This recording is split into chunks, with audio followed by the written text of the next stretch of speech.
ఈరోజు ఒక చిన్న స్టోరీ తోటి మనం అసలు విషయంలోకి వెళ్దాము. ఒకానొకప్పుడు అమెరికాలో ఒక కార్టూనిస్ట్ ఉండేవాడు. అతని యొక్క కోరిక ఏంటి, అతని యొక్క ఆశయం ఏంటి అంటే ప్రముఖ పత్రికల్లో తన కార్టూన్స్ చూసుకోవాలి అని. బాగా కష్టపడి కార్టూన్స్ వేస్తూ అన్ని పత్రికలకు పంపిస్తూ ఉండేవాడు. కానీ ఏ ఒక్క రోజు కూడా తన యొక్క కార్టూను పత్రికల్లో వేయకపోతుండే, రిజెక్ట్ చేసి మళ్ళీ రిటర్న్ పంపిస్తుండేవాళ్ళు. అట్లా ఎన్నోసార్లు ఎన్నో మ్యాగజైన్స్కి, డైలీ న్యూస్ పేపర్స్కి, అన్ని పత్రికలకి ఎన్నోసార్లు ప్రయత్నించిన ప్రతిసారి రిజెక్ట్ చేస్తూ వస్తున్నారు. ఇంకొకటి ఏంటి అంటే ఒక్కొక్కసారి కనీసం చిన్న చిన్న పత్రికల్లో అన్నా సరే నా కార్టూన్స్ వస్తాయేమో అన్న ఆశతోటి చిన్న చిన్న పత్రికలకు కూడా పంపించడం మొదలుపెట్టాడు. వాళ్ళు కూడా రిజెక్ట్ చేసేవాళ్ళు.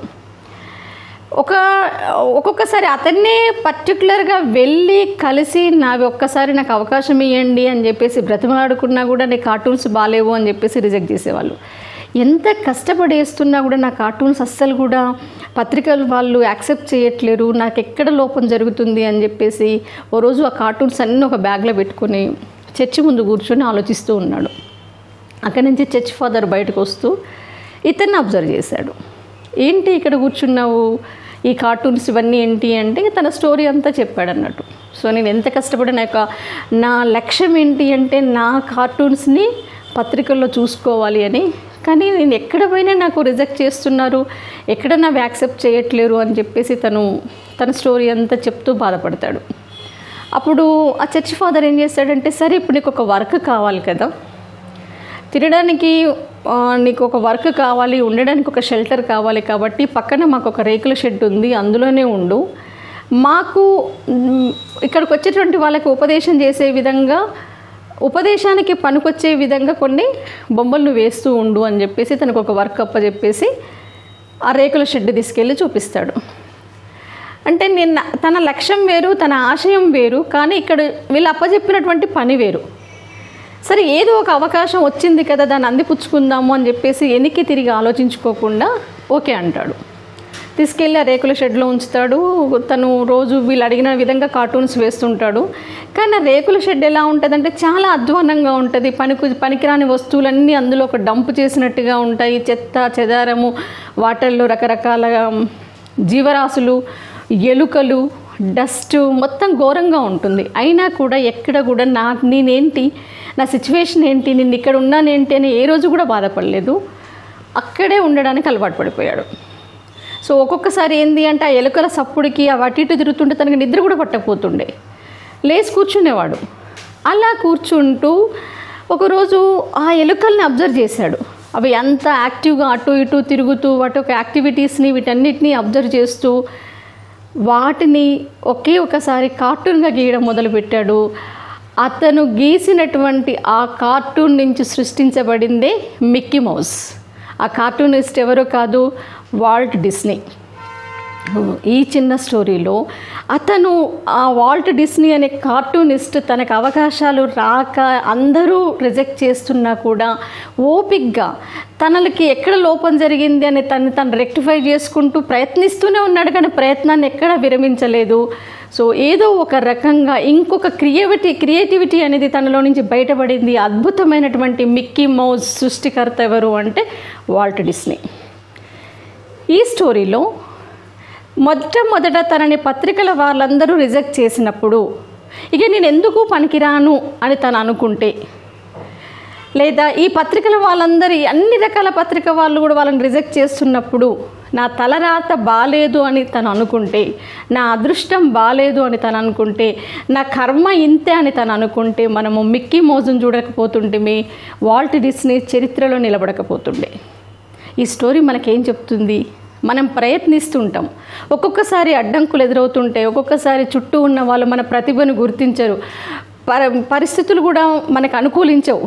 కానీ ప్రయత్నాన్ని ఎక్కడా విరమించకూడదు. కార్యాచరణ అనేది చాలా చాలా ఇంపార్టెంట్, పట్టుదల అనేది చాలా ఇంపార్టెంట్. ఈ రెండింటిని పక్కన పెట్టేసి మనం అదృష్టాన్ని నమ్ముకొని, కానీ అదృష్టం బాలేదు నాకు ఇంతే రాసి ఉంది అని చెప్పేసి మనం వెనకడిగి వేసి కాంప్రమైజ్ అయితే మనం ఎలా చరిత్రలు సృష్టిస్తాం, ఎలా విజయాన్ని అందుకుంటాం? ప్రతి ఒక్కరికి కూడా ప్రయత్నించగానే సక్సెస్ రాదు. ఏ కొద్ది మందికో మొదటి ప్రయత్నంలోనే సక్సెస్ అనేది వస్తుంది. చాలామంది ప్రయత్నించి ఆ ప్రయత్నాలలో అపజయాలు ఎదుర్కొంటూ అపజయాల నుంచి పాఠాలు నేర్చుకుంటూ ఆ పాఠాలని గుణపాఠాలుగా మార్చుకొని ఆ పాఠాలనే సోపానాలుగా మార్చుకొని సక్సెస్ అయిన వాళ్ళు ఎక్కువ మంది ఉంటారు. కాబట్టి ఇన్స్టంట్గా రిజల్ట్ రావాలి అనుకోవడం చాలా తప్పు. అలాగే నా కర్మ ఇంతే, నా తలరాత ఇంతే అనుకోవడం కూడా చాలా తప్పు. కొంతమంది ఏం చేస్తారంటే ప్రతి విషయానికి కర్మ మీదకి నెట్టేస్తారు, ప్రతి విషయానికి తలరాత మీదకి నెట్టేస్తుంటారు. కానీ వాళ్ళ ప్రయత్నం చేయరు, ఆలోచన విధానాన్ని మార్చుకోరు, కార్యాచరణ అనేది ఉండదు. అంటే లక్ష్యాలు ఉంటాయి కానీ కార్యరూపం దాల్చకుండా ఎక్కడ కూర్చున్న వాళ్ళం అక్కడే ఉండి ఫలితం రావాలి అంటే ఎలా వస్తుంది? ఒక చిన్న ఎగ్జాంపుల్, ఒకసారి అంటే ఒక బాగా కుంభవృష్టి వస్తుంది, వర్షం. ఒక ఊర్లో ఒక అతను ఉన్నాడు, బాగా ఊరంతా కూడా మునిగిపోతుంది, బాగా వర్షం వస్తుంది, ఊరోళ్ళందరూ కాలు చేసిపోతున్నారు. కానీ అతను ఏం చేశాడు అంటే నేను వెళ్ళను, నన్ను భగవంతుడు కాపాడుతాడు, నేను ఇక్కడే ఉంటాను అని చెప్పేసి అక్కడే ఉండిపోయాడు. ఇంకా వరద ఉధృతి అనేది బాగా పెరిగిపోయింది, జనాలందరినీ ఖాళీ చేపిస్తున్నారు. అప్పుడు ఒక జీప్ వచ్చింది, జనాలందరినీ తీసుకెళ్తున్నారు. ఇతన్ని అడిగారు, నువ్వు కూడా వచ్చేసాయి, నేను కూడా తీసుకెళ్తాము అని. లేదు నన్ను భగవంతుడు కాపాడుతాడు, నేను ఇక్కడే ఉంటాను అని చెప్పేసి అందరూ వెళ్ళిపోయినా తను అక్కడే ఉన్నాడు.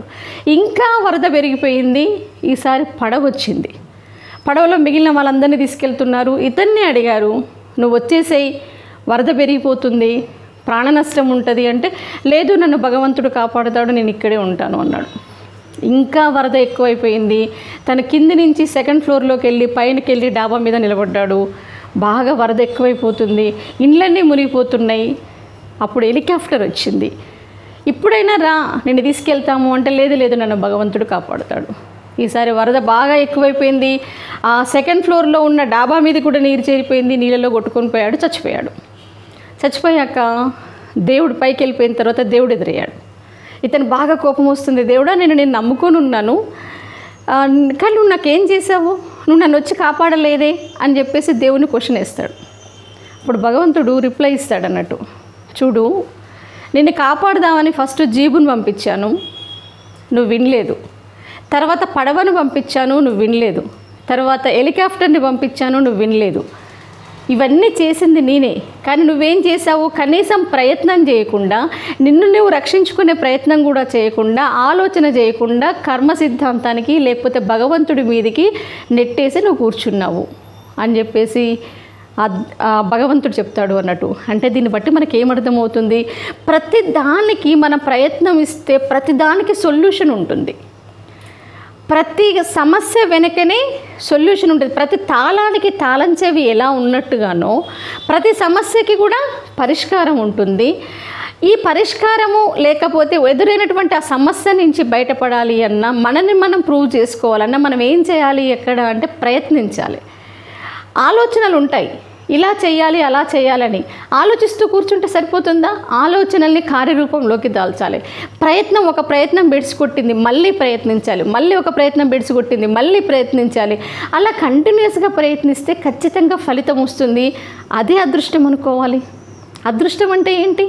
ఎక్కడ ఉన్నోళ్ళం అక్కడే ఉంటే గాల్లో దీపం పెట్టి దేవుడా అంటే దీపం ఆరకుండా ఉంటే అదృష్టం అనుకుంటారు కొంతమంది. అది కాదు, మన ప్రయత్నం మనం చేయాలి. మనం ఎంత ప్రయత్నిస్తామో అదే అదృష్టం, మనం ఎంత పట్టుదలగా ఉంటామో అదే అదృష్టం, ఎంత దృఢ సంకల్పంతో ఉంటామో అదే అదృష్టం. అలా ప్రయత్నించిన వాళ్ళకి ఖచ్చితంగా సక్సెస్ వస్తుంది, అప్పుడు అదృష్టం వరించినట్టు. మనం ఏ ప్రయత్నం చేయకుండా అదృష్టం ఎక్కడి నుంచి వస్తుంది?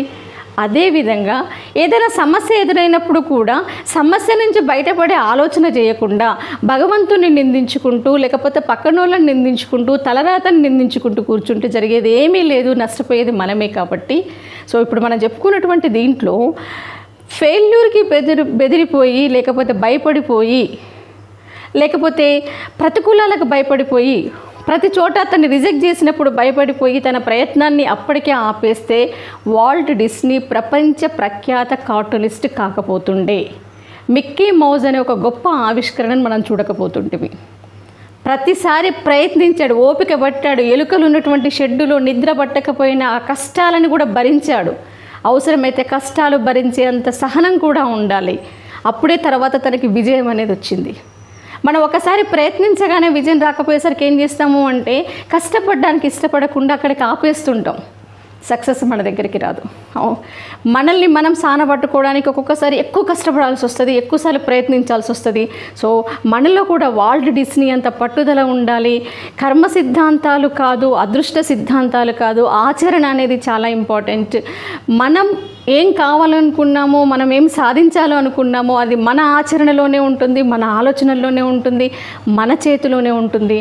అదృష్టం ఎక్కడో లేదు, మన చేతుల్లోనే ఉంది, మన కార్యాచరణలో ఉంది. కాబట్టి వీటన్నిటిని వదిలేసి ప్రయత్నించడం మొదలుపెట్టాలి. ప్రయత్నాన్ని మళ్ళీ మళ్ళీ చేయాలి. గెలిచేదాకా ప్రయత్నించాలి, నిలబడేదాకా ప్రయత్నించాలి. మరొక వీడియోతో నేను మీ ముందుకు వస్తాను. Thank you very much. తప్పకుండా నా ఛానల్ని సబ్స్క్రైబ్ చేసుకోండి. వీడియో కనుక మీకు నచ్చినట్టయితే లైక్ చేయండి. మీ సన్నిహితులందరికీ నా వీడియోస్ని షేర్ చేసి నా ఛానల్ని ప్రమోట్ చేయండి. Thank you very much.